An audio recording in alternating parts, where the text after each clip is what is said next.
ধামাকেদার blog নিয়ে চলে এসেছি। আবার একটা শর্টস মানে তো এরকম যেমন আমার কাছে একটা 12 ভোল্টের অ্যামট্রন কোম্পানির ব্যাটারি আছে।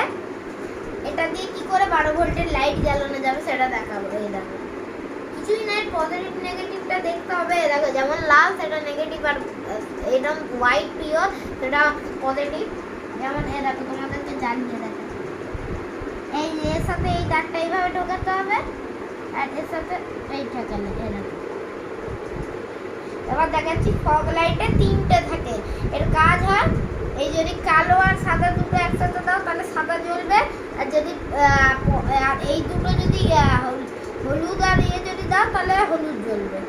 দাঁড়াও তোমাকে করে দেখাই, যেমন এক্সাম্পলের জন্য দাঁড়াও এটা ঢুকাই। এইভাবে কিছুই না ঢুকিয়ে নিতে হবে, আর এতে কারেন্ট মারে না। এরকম যেমন দেখতেই পাচ্ছ তোমরা সাদা লাইট জ্বলতে লেগেছে। ওই দিকটা দেখো থ্রোটা লাইটে কেমন, তোমরা কমেন্টে বলে দিও। তো এইরকমই আমি শর্টস ভিডিও এবার থেকে আনবো। তো thank you so much for watching and bye bye. Like subscribe সবাই করে দিও, আর যেন চ্যানেলটাকে সাবস্ক্রাইব করতে কেউ ভুলো না। এটা দেখো বন্ধু, তো বাই বাই।